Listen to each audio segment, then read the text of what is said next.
হাল ফ্যাশনের একটি বড় অংশ এখন টোট ব্যাগের দখলে।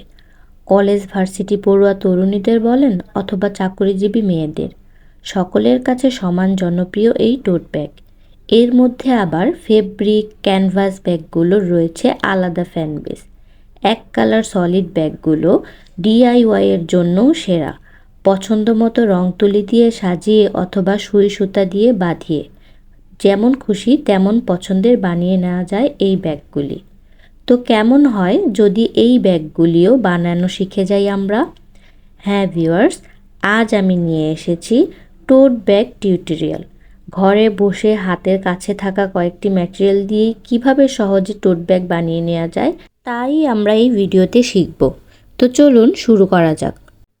ফেব্রিক ব্যাগ যেহেতু বানাবো, ফেব্রিক তো লাগবেই। এখানে আমি সাদা মোটা জাতীয় ফেব্রিক নিয়েছি। আপনারা যে কোনো মোটা প্রকৃতির ফেব্রিক দিয়েই বানিয়ে নিতে পারবেন এই ব্যাগ। প্রিন্টেড ফেব্রিকেও সুন্দর দেখায় ব্যাগগুলো। এছাড়া ব্যাগের ভিতরের পেস্টিং হিসেবে নিয়ে নিয়েছি একটি পুরাতন টি শার্ট। ডিআইওয়াই যেহেতু করব, সব কিছুকেই কাজে লাগিয়ে ছাড়ব। তো এবার সাইজ করে ফেব্রিক কেটে নেওয়ার পালা। আমি এখানে 16 ইঞ্চি লং এবং 14 ইঞ্চি ওয়াইডের 2 পিস হোয়াইট ফেব্রিক কেটে নিয়েছি এবং ভিতরের পেস্টিংয়ের জন্য নেওয়া টি শার্টটাও সেম সাইজেই কেটে নিয়েছি। দ্যাট মিন্স এখানে 16 ইঞ্চি লং এবং 14 ইঞ্চি ওয়াইডের মোট 4 পিস ফেব্রিক নেওয়া হয়েছে। তো চলুন চলে যাই নেক্সট ধাপে। নেক্সট ধাপে কাজ শুরু হবে হোয়াইট ফেব্রিক 2 পিস দিয়ে। নেক্সট ধাপের জন্য আমাদের লাগবে পেপার পেস্টিং। টেলরের কাজ যারা করেন তাদের কাছে পরিচিত এই জিনিস, ফিউজিং হিসাবেও অনেকে চিনে থাকে। যারা বুঝতে পারছেন না তারা টেলরের জিনিসপত্র বিক্রি করে এমন দোকানে গিয়ে পেপার পেস্টিং বা ফিউজিং বললেই দিয়ে দিবে। এখন একটি আয়রনের সাহায্যে পেপার পেস্টিং বা ফিউজিংকে ফেব্রিকের সাথে অ্যাটাচ করে নিব। এটাকে আয়রন দিয়ে হিট দিলেই ফেব্রিকের গায়ে লেগে যায়।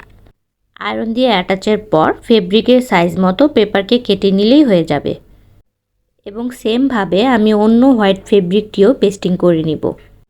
পেস্টিং লাগানোর ফলে ফেব্রিকগুলোয় একটু হার্ডনেস আসে এবং যে কোনো ডিজাইন ফেব্রিকে ফুটিয়ে আনতেও ইজি হয়। দুইটা ফেব্রিকেই পেস্টিং অ্যাটাচ হয়ে গেছে। এখন আবারও দুইটা ফেব্রিক একসাথে নিয়ে নিলাম একটার উপর আরেকটা। দেন নিচের দিকটার কর্নারে 3 ইঞ্চি বাই 3 ইঞ্চি করে মার্ক করে স্কোয়ার বক্স এঁকে নেব। সেমভাবে কাজটি অপোজিট কর্নারেও করব। এবার কিছু পিন নিয়ে দুইটা ফেব্রিক একসাথে এঁটে নিলাম, যাতে বাকি কাজগুলো করতে সময় ফেব্রিক নড়ে চড়ে না যায়। এটা অপশনাল স্টেপ, জাস্ট আপনি যদি কাজটা স্মুথলি করতে চান সেই ক্ষেত্রে করে নেবেন। পিন অ্যাটাচ ছাড়াও যদি আপনি সুন্দরভাবে কাজটা এগোতে পারেন তাহলে স্কিপ করলেও চলবে। পিনগুলো এঁটে দিয়ে আমি যে স্কোয়ার বক্স এঁকেছিলাম সেগুলো দাগ ওয়াইজ কেটে নিব।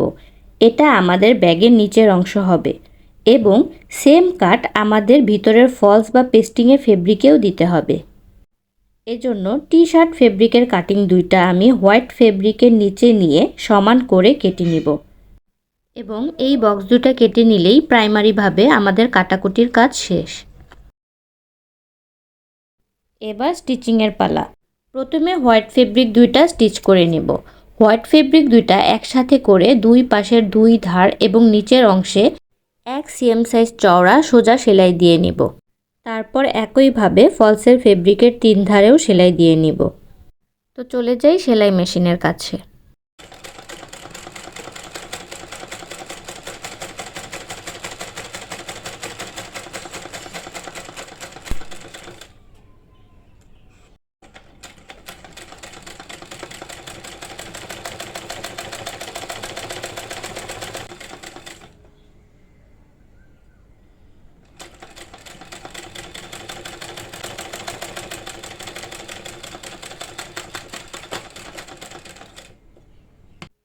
তো টোট ব্যাগ ফেব্রিকের 3 ধার সেলাই করাই হয়ে গিয়েছে। এখন যে স্কোয়ার বক্স কেটেছিলাম সেগুলো সেলাই করব। ভিডিওতে আমি যেভাবে করছি ওইভাবেই বক্সের ফেব্রিক কোনাকুনি ধরে সেলাই হওয়া 2 ধার একসাথে করলে দেখবেন বক্সটা সরল রেখায় এসে গেছে এবং ওইভাবেই সোজা বরাবর সেলাই দিয়ে নিব। এবার দুই পাশে সেলাইটাই সেম প্রসেসে করে নিব আমি। দেখুন যেভাবে বলেছিলাম ওইভাবেই 2 কোণার বক্স সেলাই করে নিয়েছি আমি। এখন ব্যাগের বডিটা দেখতে ফলের দোকানের পেপার ব্যাগের মতো দেখাচ্ছে। এখন ফেব্রিক ফ্লিপ করে রাইট সাইডে নিয়ে আসলেই দেখবেন টোট ব্যাগের একটা লুক অলরেডি এসে গেছে। এখন ব্যাগের ভিতরে দেওয়ার জন্য ফলস বা পেস্টিং হিসেবে যে টি শার্ট ফেব্রিক নিয়েছিলাম ওইটাকেও সেম একই প্রসেসে সেলাই দিয়ে নিব আমি। সেলাই দেওয়া হয়ে গেলে 2টা ফেব্রিককে আয়রন প্রেস করে নিব যাতে সেলাইয়ে স্মুথনেস আসে। এখন ব্যাগের বডি তো বানালাম, বাট ব্যাগ ধরতে হ্যান্ডেলও তো লাগবে তাই না? এজন্য সেম হোয়াইট ফেব্রিক আবারও নিয়ে নিয়েছি আমি। এটাকে 4 ইঞ্চি চওড়া এবং 25 ইঞ্চি লম্বা করে কেটে নিয়েছি। 2টা বেলের জন্য 2 পিস ফেব্রিক সমান মাপে কেটে নেওয়া হয়েছে। এখন সেলাইয়ের জন্য ভিডিওতে যেভাবে দেখাচ্ছি ওইভাবে ভাঁজ দিয়ে আয়রনের চাপ দিয়ে নেব এবং আয়রনের ভাঁজ দেওয়া হয়ে গেলে এই ভাঁজ বরাবর সেলাই করে নিব। দেখুন ভাঁজ মতো 2টা বেল্টই সেলাই দেওয়া হয়ে গিয়েছে। টেবিলে আমি বেল্টগুলো রেখে দেখাচ্ছি ব্যাগের সাথে এগুলো কিভাবে অ্যাটাচ হবে। এবং এই ব্যাগে আমি যেহেতু কোনো জিপার ইউজ করব না, তাই সেম প্রসেসে 4 ইঞ্চি ওয়াইড এবং 8 ইঞ্চি লং আরেকটি ছোট বেল্টের মতো বানিয়ে নিয়েছি, যা ব্যাগের লক হিসেবে ইউজ করব আমি। এবার ব্যাগের বডিটা নিয়ে সমান 2 ভাঁজে ভাঁজ দিয়ে এটার মিডল বের করে নিব। চক দিয়ে সেন্টারটা মার্ক করে রাখছি, বাকি কাজ এই সেন্টার ধরেই হবে। এবার একটি মেজারমেন্ট টেপ দিয়ে ব্যাগের বডির সেন্টার থেকে 2 পাশেই 3 ইঞ্চি দূরত্বে মার্ক দিচ্ছি বেল্ট বসানোর জন্য। ব্যাগের বডির 2 পাশের ফেব্রিকেই এই মার্কিংটা করে নিব। মার্কিং হয়ে গেলে মার্ক বরাবর বেল্ট বসিয়ে পিন দিয়ে তা আটকে নিব। 2টা বেল্টই 2 পিঠে সেম বরাবর আটকে নিব। দেখুন তো দেখতে এখন ব্যাগ ব্যাগ লাগছে কি না। এখন এক্সট্রা যে 8 ইঞ্চি লং বেল্ট বানিয়েছিলাম সেটা বসানোর পালা। ব্যাগের মাঝ বরাবর বসবে এটা। ব্যাগের মাঝ থেকে 3 ইঞ্চি নিচে একটা পয়েন্ট করে বেল্টটা বসিয়ে পিন আটকে নিলাম এবং ওই 3 ইঞ্চি নিচে এটাকে সেলাই দিয়ে অ্যাটাচ করেও নিব। এটাকে ব্যাগ কমপ্লিট হওয়ার পর সামনে এনে বাটন লাগিয়ে নিলেই লকের কাজ হয়ে যাবে। দেখুন লকের বেল্টটা সেলাই দিয়ে ঠিক এইভাবেই লাগিয়ে নিয়েছি। এখন এটাকে ব্যাগের বডির সাথে উল্টো করে পিন লাগিয়ে নেব যেমনটা আমি ভিডিওতে করেছি। সব তো হয়ে এলো, কিছু মিস যাচ্ছে না তো? ভিতরে দেওয়ার জন্য যেই ফেব্রিক রেডি করেছিলাম সেটার কথা ভুলে গেলে চলবে? এখন ওইটার রোল শুরু হবে। তো আমাদের ব্যাগটা ফ্লিপ করে উল্টে নিলাম। সেমভাবে ফলসের ফেব্রিকটাও উল্টোভাবেই থাকবে। বেল্টগুলো ভিতরের দিকে দিয়ে দিচ্ছি, লক্ষ্য করুন। তো পেস্টিং ফেব্রিকটা নিয়ে নিলাম যেটা উল্টো ভাঁজে আছে। আমাদের ব্যাগের ফেব্রিকটাও উল্টো ভাঁজে থাকা অবস্থায় পেস্টিং ফেব্রিকের মধ্যে নিয়ে নিব। এরপর সাইড সেলাইগুলো মিলিয়ে পিন এঁটে নিব বেশ কয়েকটা। 2 পাশে ফ্রন্ট মিডলে প্রয়োজন মতো এঁটে নেবেন পিন। এইবার সেলাই দেওয়ার পর্ব। পেস্টিং ফেব্রিক এবং ব্যাগের ফেব্রিকে পিন আটার পর সাইড থেকে 3-4 ইঞ্চি স্পেস ছেড়ে দিয়ে 1 সিএম চওড়া সেলাই দিয়ে নিব চারদিক ঘুরিয়ে। ফিরে আসলাম সেলাই কমপ্লিট করে।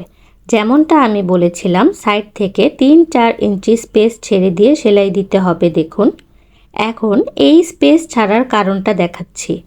আমাদের ব্যাগ কিন্তু উল্টা পাশে আছে, এটাকে রাইট সাইডে আনার জন্যই এই স্পেসটুকু রাখা।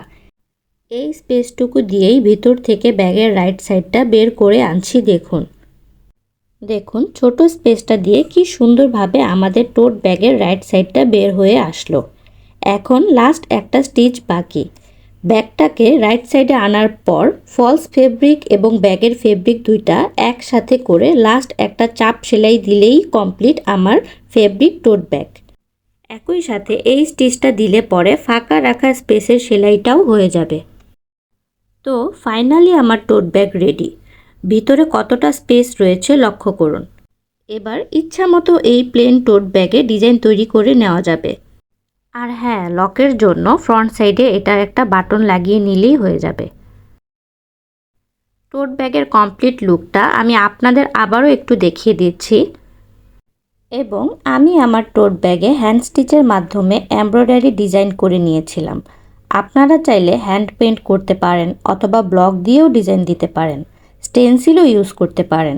নিজ ইচ্ছা পছন্দ মতো ডিজাইন দিয়েই কাস্টমাইজ করে নিতে পারেন নিজের হাতে বানানো টোট ব্যাগ। আশা করি ভিডিওটি আপনাদের কাছে ভালো লেগেছে। আজ এই পর্যন্তই। আবারও ফিরব নতুন কোনো ভিডিও নিয়ে। সবাই সুস্থ থাকুন, ভালো থাকুন। আল্লাহ হাফেজ।